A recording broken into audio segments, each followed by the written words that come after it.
El día en que la Tierra se detuvo permanece como un monumento del cine de ciencia ficción. Una advertencia en blanco y negro para la América de la Guerra Fría que, con cada década, resulta más relevante. Bajo la historia de un visitante extraterrestre y del robot Gort, yace una red de significados ocultos, batallas de producción y decisiones de interpretación que muchos espectadores no logran descifrar. ¿Y te dijera que los mensajes más poderosos de la película no eran sobre la guerra nuclear? ¿Y si el clásico de ciencia ficción, aparentemente sencillo, fuera un texto subversivo que oculta a simple vista sus ideas radicales para evitar la censura y la reacción del público? Despejemos el telón de esta película y vean qué quisieron decirnos el reparto y el equipo. Los secretos ocultos en las actuaciones, las pistas visuales del director Robert Wise y batallas con el estudio que casi descarrilan la producción. Esta ya es la capa oculta del día en que la Tierra se detuvo. Eso cambia cómo ves la película, los mensajes cifrados y las elecciones creativas que muchos fans nunca descifraron. En su esencia, el día en que la Tierra se detuvo es una advertencia sobre la proliferación nuclear. Un alienígena llamado Klaatu llega a la Tierra acompañado de su imponente robot, Gort. Gort porta un mensaje para toda la humanidad. Cesen ya sus caminos violentos o enfrenten de inmediato la aniquilación. Pero esta lectura superficial apenas roza la complejidad real de lo que los creadores incrustaron en su obra. El mensaje profundo se revela mediante 3 temas conectados que el elenco y el equipo creativo tejen en la narrativa. Primero, una crítica radical del excepcionalismo estadounidense durante el apogeo de la confianza posguerra. Segundo, una alegoría espiritual que el director Robert Wise y el actor Michael Rennie construyeron con precisión quirúrgica.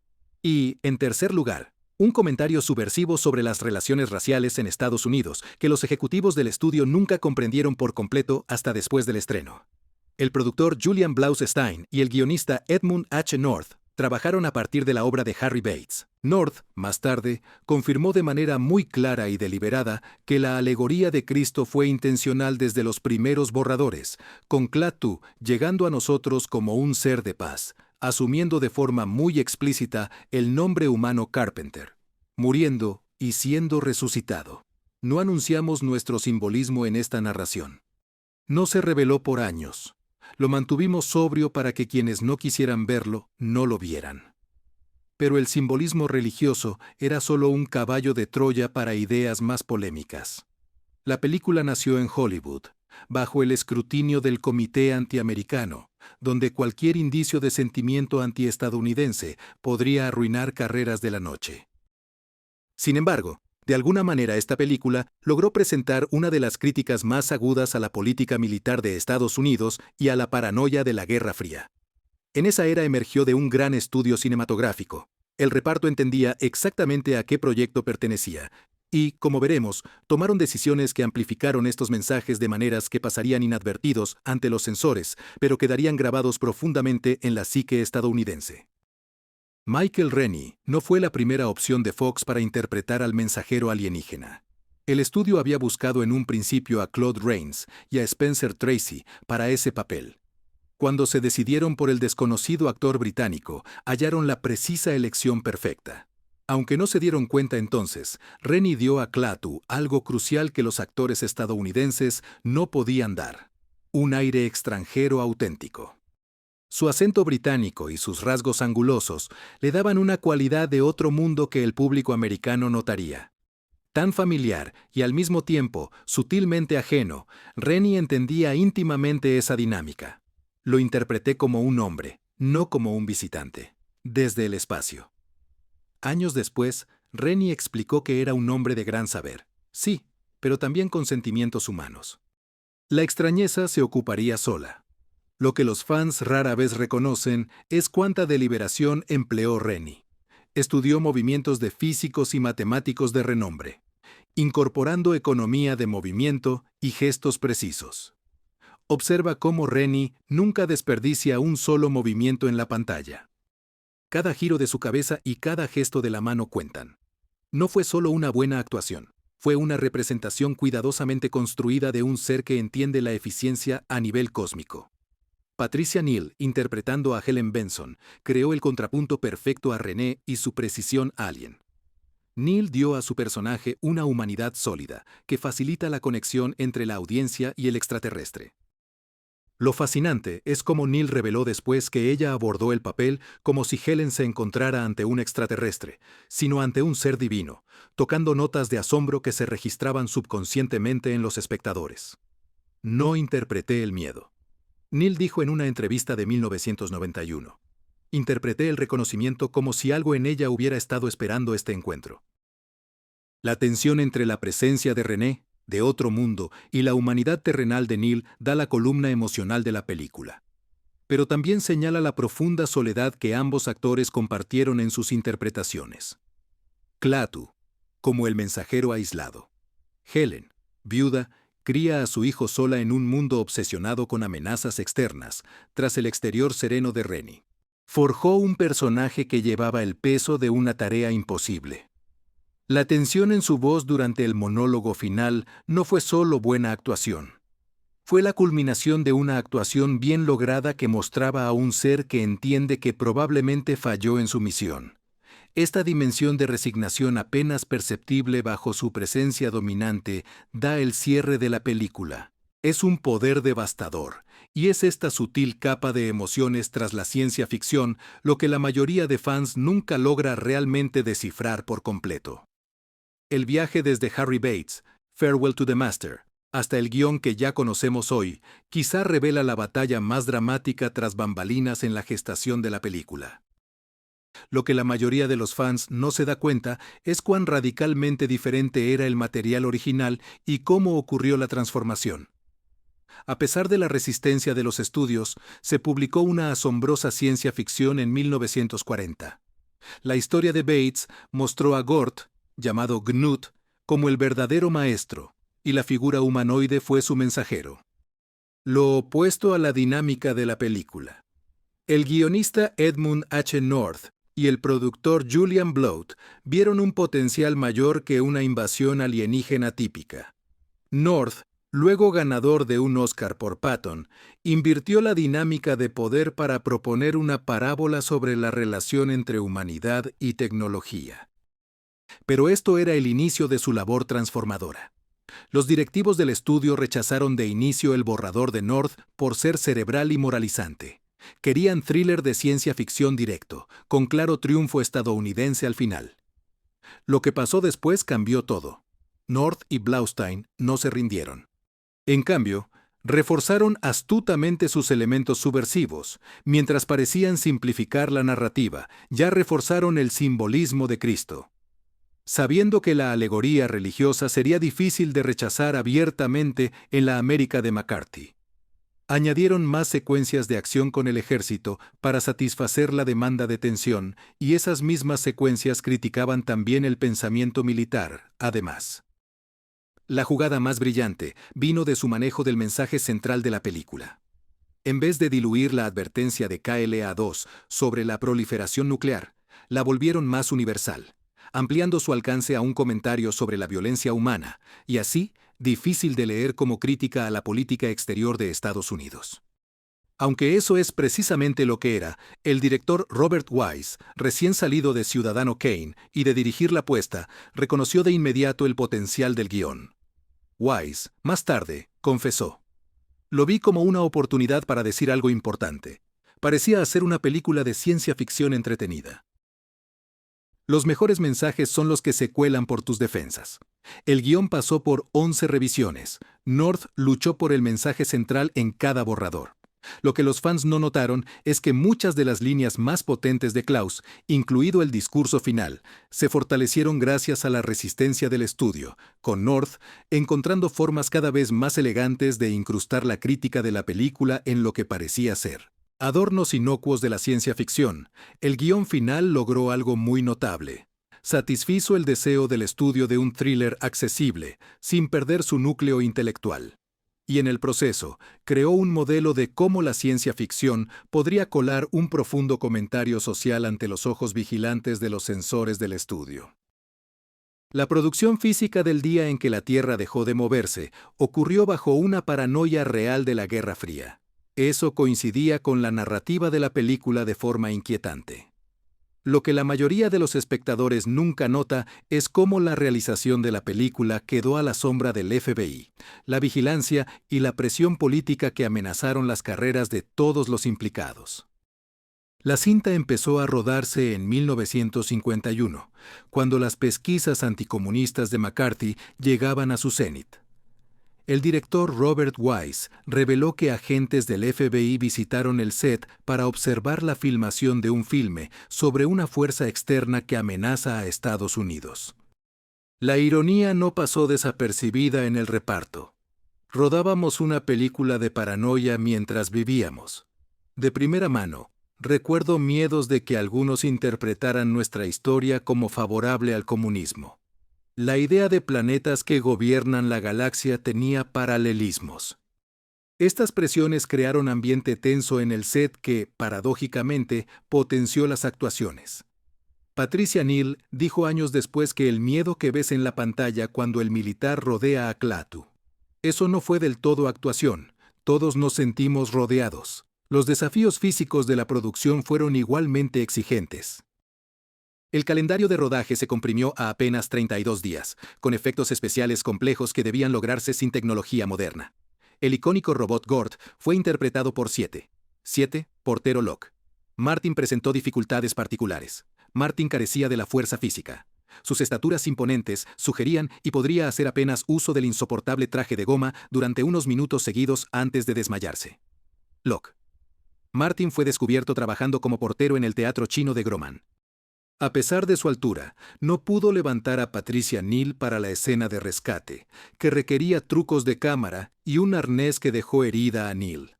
Después de tomas, las escenas en Washington mostraron dificultad. La producción no obtuvo permiso para filmar en el Capitolio, exigiendo a Wise que envíe una segunda unidad para capturar breves tomas de establecimiento. Mientras la mayoría de las escenas se rodaron en el backlot de Fox y alrededor de Los Ángeles, la integración de estos lugares es un testimonio del ingenio visual de Wise. La mayoría de los espectadores nunca se dan cuenta del engaño geográfico. La banda sonora innovadora de Bernard Herrmann, que incluía un teremín eléctrico, fue inicialmente considerada demasiado extraña por los ejecutivos del estudio. Wise tuvo que luchar para conservar las inquietantes composiciones de Herrmann. Reconociendo cómo el sonido de Otro Mundo encajó con los temas de la película, Herrmann reveló después que evitó señales románticas, centrando su música en sonar distante. De la experiencia humana, el apretadísimo rodaje, la vigilancia política y los retos técnicos se unieron para dar lugar a algo inesperado. Con una intensidad que centró al elenco y al equipo, la pantalla captó de inmediato la urgencia que sientes en la película. La sensación de que el tiempo se agotaba no era solo un buen relato. Era la realidad de una producción que corría contra reloj y contra clima político de su época. Y esa urgencia quedó grabada en cada fotograma del filme terminado. El lenguaje visual del día en que la Tierra se detuvo contiene capas de significado que muchos espectadores casuales también pasan por alto. El director Robert Wise, con su experiencia como editor de Ciudadano Kane, construyó una narrativa visual llena de simbolismo consciente y pistas visuales que cambian la experiencia de ver. Una vez reconocida, observa cómo los dos entran primero en la pensión de Helen Benson. La cámara y la luz crean un sutil halo alrededor de la cabeza de Michael Rennie, la primera de muchas referencias a Cristo que Wise incorporó a lo largo de la cinta. No es una composición accidental. Es una narración visual intencional que refuerza la alegoría religiosa del guión sin ser explícita. Es fascinante también cómo Wise usa superficies reflectantes a lo largo de toda la película. Observa claramente Klaatu en espejos o en las ventanas. Un motivo visual que sugiere que es el reflejo de lo mejor del ser humano. Por el contrario, los funcionarios militares y del gobierno suelen ser grabados con una luz intensa desde arriba que crea ojos sombreados, deshumanizándolos sutilmente. Quería distinguir visualmente entre filosofías distintas. La iluminación revela con claridad quién ve y quién no, de forma muy precisa. El diseño de producción tiene detalles significativos. El interior de dos naves de KLA tiene paredes curvas, y ornamentación mínima contrasta con arquitectura angular y decoración desordenada. No era meramente estético. Era un comentario sobre enfoques distintos de la existencia. El diseño alienígena sugiere armonía y eficiencia. Mientras que los espacios humanos reflejan la competencia y el exceso, quizá el detalle más subestimado está en la evolución del vestuario. Off tú mismo. Su transición del mono espacial alienígena al atuendo de negocios humano no es solo un disfraz, sino una metáfora visual de su intento por entender a la humanidad desde dentro del traje. Viste notablemente distinto y con un corte diferente al de las prendas que llevan los personajes estadounidenses, mantiene su otredad mientras sugiere un intento de conexión. Sam Jaffe interpretando. El profesor Barnhart creó una capa de codificación visual con su apariencia de Einstein. Esto no fue mero mimetismo, sino una elección deliberada para evocar la imagen de un genio que advirtió sobre armas nucleares. Precisamente, el doble mensaje. En el corazón de la película, el momento visual más poderoso llega durante la visita de Turing al cementerio de Arlington. Las filas interminables de cruces blancas forman una condena visual de la guerra, sin una sola palabra de diálogo. Cuando Klaatu dice que le interesa la historia de vuestras guerras, la composición visual ya ha dejado claro ese veredicto histórico. Estos elementos visuales cuidadosamente elaborados crean una narrativa secundaria que corre en paralelo al diálogo pronunciado. Una historia que habla al subconsciente del espectador.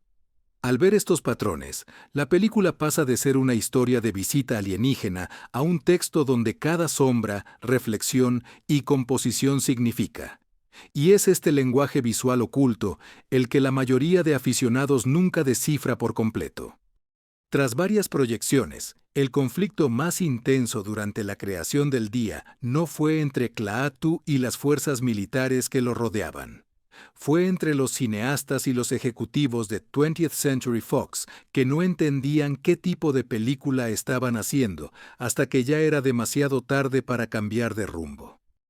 Jefe de estudio, Daryl F. Zanuck, al principio aprobó el plan, pensando que sería una historia de ciencia ficción sencilla. Tras el notable éxito de películas de destino como When Worlds Collide. Lo que no anticipó fue el afán del productor Julian Blaustein de hacer un filme que critique muy contundentemente el militarismo de la Guerra Fría y el excepcionalismo estadounidense. Teníamos que ser cautos para no mostrar nuestras cartas. Stein lo reveló en una entrevista posterior. Sabíamos que sería controvertido en algunos círculos. Las batallas duras giraron en torno al monólogo final de Klaatu, el momento en que el mensaje de la película queda explícito. Los borradores iniciales eran aún más contundentes en su crítica a la proliferación nuclear y a la mentalidad militar. Las notas de estudio empujaban repetidamente hacia un enfoque más suave, con un único ejecutivo redactando. ¿Podemos hacer esto menos acusatorio hacia la política estadounidense específicamente? El guionista Edmund H. North y el director Robert Wise respondieron integrando la crítica con mayor profundidad en los decorados de la ciencia ficción, en lugar de diluir el mensaje. La disfrazaron haciendo que la advertencia de Platón se aplicara a toda la humanidad, y no solo al liderazgo de Estados Unidos y de la Unión Soviética. Ellos cultivaron una justificación plausible para negar responsabilidad, mientras, en realidad, fortalecían la aplicación universal de su crítica. El simbolismo religioso se convirtió en otro punto de tensión. Algunos directivos expresaron su preocupación de que la alegoría de Cristo con Klaatu, muriendo y resucitando, podría ofender a las audiencias religiosas. Se contrarrestó argumentando que la dimensión espiritual, en realidad, haría la película más aceptable para la audiencia estadounidense en general, no menos. Se demostró que tenía razón. Cuando más tarde los líderes religiosos abrazaron la película por su mensaje moral, Patricia Neal se encontró atrapada. En otro aspecto del conflicto, los ejecutivos del estudio empujaron una subtrama romántica entre Helen y Klaatu para suavizar el filo de la película. Neal y Rennie resistieron esa dirección, interpretando sus escenas con una conexión basada en el respeto y la comprensión mutua, no por atracción. Sabíamos que una historia de amor trivializaría el mensaje. Neal explicó que la relación debía basarse en el reconocimiento de valores compartidos, no en el romance. La batalla más significativa fue la relacionada con el desenlace de la película. Los primeros borradores tenían un final más optimista, indicaciones más claras de que la humanidad atendería la advertencia de Klaatu, y North luchó por el final más ambiguo que vemos en la película final, donde Klaatu sale de la Tierra con su advertencia entregada, pero sin certeza de que se cumpla. Esa ambigüedad fue clave, sabia, insistente. Queríamos que el público saliera del cine con la carga sobre sus hombros, no con la falsa sensación de que todo irá bien. Esta lucha creativa dio algo raro. Una película de estudio que logra ser divertida e intelectualmente desafiante, accesible para el gran público, y que ofrece una crítica notable de alto nivel y sofisticada de la sociedad que la consume. La película tuvo éxito gracias a esta tensión, no a pesar de ella, y esa tensión sigue dando poder ya. Décadas tras la Guerra Fría, quizá el aspecto más descuidado es que la Tierra se detuvo. Todo se resume en una palabra. Un nombre que cambia el sentido de la película cuando se entiende su gran relevancia. Cuando Klaatu asume el alias Carpenter, mientras se oculta entre la gente, la gran mayoría de los espectadores lo reconocen como un guiño a la profesión de Jesús, pero la alegoría cristiana va mucho más allá, transformando nuestra comprensión de cada escena después del nombre. Carpenter no fue solo una sola referencia bíblica. Fue la llave que desbloqueó el mensaje más subversivo de la cinta, al establecer a Klaatu como figura de Cristo. Los cineastas sugirieron una implicación sorprendente. Si la figura de Cristo en esta historia es un aviso alienígena sobre la violencia humana, ¿qué dice de cuán desviada está la humanidad de sus ideales religiosos? Esta elección de nombre creó una historia brillante. Ellos, conservadores estadounidenses, serían los más propensos a rechazar el mensaje antimilitarista de la película, y también serían los espectadores más sensibles al simbolismo de Cristo. No podrían descartar fácilmente a un personaje que evoque Jesús sin contradecir sus valores. Estábamos usando su lenguaje simbólico para sostener nuestro punto. Edmond North explicó años después. Si aceptan paralelas religiosas, deberán lidiar con el mensaje de violencia. Michael Rennie entendió esta dimensión por completo, infundiendo en su lectura rasgos mesiánicos. Fíjate en que suele usar parábolas y preguntas en vez de afirmaciones. Un estilo de enseñanza que evoca relatos bíblicos. Sus relaciones con Bobby, interpretado por Billy Gray, se asemejan a exhortación de Jesús a honrar la sabiduría infantil. La ironía de esta alegoría cristiana se amplía cuando consideramos el contexto histórico. La película se estrenó en 1951, cuando políticos estadounidenses invocaban valores cristianos mientras armaban arsenales nucleares. Al presentar un Cristo muy alienígena que condena ese militarismo, la película ya señala la contradicción sin decirla. La escena de la resurrección, en la que Gort recupera el cuerpo de Platón y lo devuelve a la vida. Completa este marco simbólico, pero añade otra capa. En esta versión, la tecnología actúa como agente de la resurrección. Esto sugiere una reconciliación entre el progreso científico y los valores espirituales que fue radical para su época y que hoy en día sigue siendo relevante. El personaje interpretado por Patricia Neal adquiere una significación nueva gracias a este enfoque, así como una madre soltera que reconoce la verdadera naturaleza de Klaatu y que, aun a riesgo personal, le presta ayuda. Ella encarna una figura semejante a María Magdalena. Es la persona que ve la verdad cuando los demás no pueden verla. Su mirada final hacia el cielo justo cuando la nave espacial se aleja no es simplemente una buena toma cinematográfica. Es la culminación de un montaje religioso muy bien hecho. Esta elección de nombre, este Carpenter, convirtió de verdad lo que podría haber sido una simple aventura en una declaración espiritual y política. Les permitió a los cineastas criticar el militarismo estadounidense usando el mismo marco religioso para justificarlo. Y lo más notable, lograron esta subversión mientras hacían una película que los ejecutivos creían suficientemente convencional para el gran público. El día en que la Tierra se detuvo desafió las convenciones de la ciencia ficción de los años 50 en un aspecto crucial que transformó su impacto, su contención visual deliberada. Mientras contemporáneos como La Guerra de los Mundos y Them confiaban mucho en el espectáculo y en las revelaciones de monstruos, el director Robert Wise adoptó un enfoque radicalmente distinto que la mayoría de los espectadores nunca registran conscientemente, pero se sienten profundamente. La demostración más poderosa de la tecnología alienígena de la película, el instante en que la electricidad deja de funcionar en todo el mundo, se muestra principalmente a través de sus efectos y no de la causa. No rayos de energía, no paneles de control elaborados, no pirotecnia visual. En cambio, Wise nos muestra coches parados, ascensores detenidos y reacciones ante este evento sin precedentes. Quise que la audiencia sintiera la impotencia total. Wise, más tarde, explicó que si mostraba la mecánica de cómo se hizo, se convertiría en simplemente otro efecto. Al mostrar solo resultados, se vuelve más profundo. Una demostración de cuánta dependencia tenemos de los sistemas que damos por sentados en nuestra vida cotidiana. Este enfoque alcanza su cenit con Gort, el compañero robot. Las películas contemporáneas habrían explotado sus capacidades destructivas en secuencias largas de caos. En cambio, Wise ya nos ofrece breves demostraciones clínicas de poder.